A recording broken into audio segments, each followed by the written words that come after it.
Welcome back to the channel. Tonight I'm going to do a real short video, but I'm going to talk about, in my book, The Deathless War, I'm going to talk about a chapter called Field Manual. And what the Field Manual is doing is, for those of you individuals that have an issue and a hard time, let's say,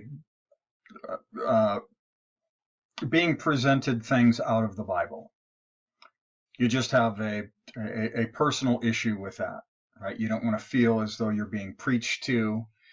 Believe me, I've been involved in churches my whole entire life, and I've never liked being preached to. What I actually enjoy, and with the current church that I'm at now, is pure Bible study. It's just discussing how the Bible basically works, operates, how it came into existence, all of those types of issues. And then obviously talks that use Bible scripture in order to support issues that humans have on every day, on an everyday basis.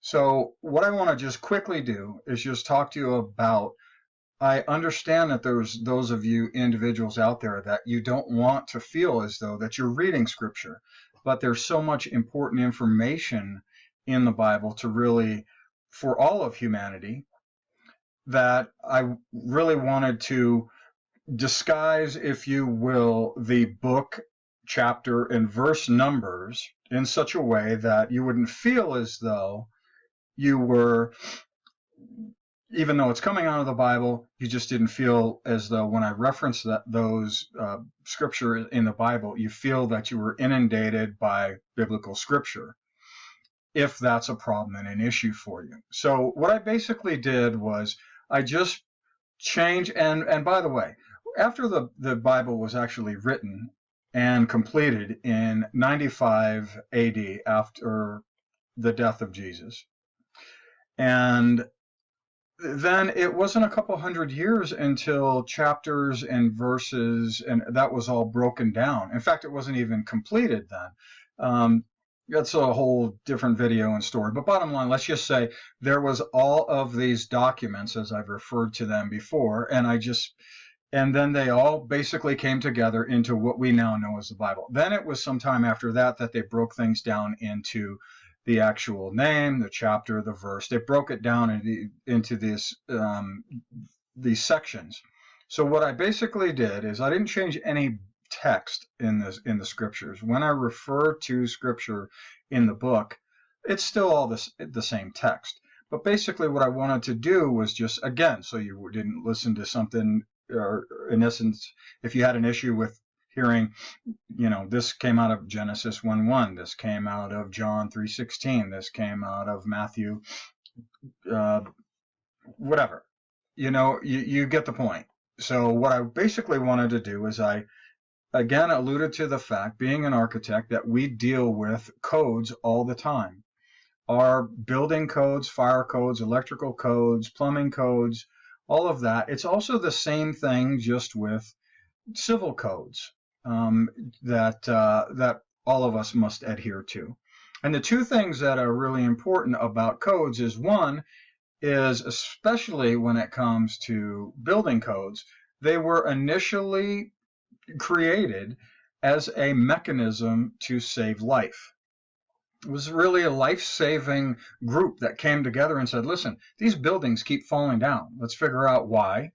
And when we learn from why these buildings are falling down and killing people, let's figure out why, and let's put these codes together like, hey, don't do that, because when you do that, there's a potential for these buildings to fail and collapse on people and kill people.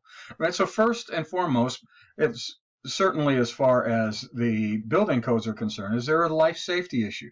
It's the same thing with civil codes, right? It's the same thing with the codes for driving, right? These are ultimately designed as life-saving safety tips and laws and regulations and ordinances that allow people to live a safer life.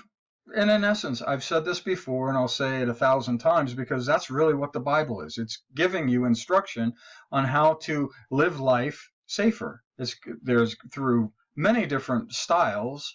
There might be stories, there might be specific parables, there might be songs, there might be poems, whatever it is. It's all based on understanding life and being able to navigate it safely, or more safe, and know that there is ultimately on the top level of this, there is, yes, this battle between good and evil that's occurring that we all are a part of, but basically it's a life safety issue. The second thing that all codes have in common is they have an authority figure behind them. In the Bible, obviously, it's God. In civil codes, they are governmental institutions. In building codes, it's associations that come together and create those codes. It's bodies of experts that come and create those codes. So there's an authority figure behind them. So what I basically did in this book, anytime I reference a Bible scripture, I've changed the language to be, instead of, and I used the building codes as an example. The IFC is the International Fire Code. The IMC is the International Mechanical Code. The IPC is the International Plumbing Code, etc., on and on. You see the pattern. So basically what I did was I said, okay, let's come up with something, and I called it the ISC, and it's basically the Immortal Survival Code. And immortal means without death, and I continue to say and profess throughout this book and try to get you into that mindset of your physical form and dimensional form existing under one roof of consciousness. So the name of the book, The Deathless War, means that there is no death. There is a transition from one of your forms to the other. The term we use for death, you can use that as that transitional period. But why I'm saying it's a deathless war is because when your physical form expires here on Earth, then your dimensional form instantaneously grabs or picks up or now starts to utilize your consciousness. So, and people that have had near-death experiences talk about this all the time. There was no darkness and then light. It was an instantaneous transition. You know, Dr. Mary Neal talked about this as well in her book, this peeling away of her dimensional form from her physical form at the moment that her physical form expired. So again, this deathless point. So that's where Immortal Survival Code came from. Then I just, to make it easy, I just numbered the books from Genesis through Revelation as 1 through 66. There's 66 books in the Bible.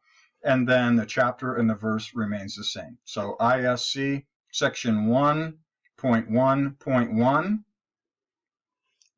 This is just like if you read in the civil code or in a building code, they're broken down exactly the same thing, just like this in sections. So ISC section 1.1.1 is Genesis 1:1. Very, very simple. Okay, I wanted to just give you that bit of information, and that'll certainly help in many of the videos that we'll have in the future. Okay, thanks again for watching. Appreciate your time. See you on the next video.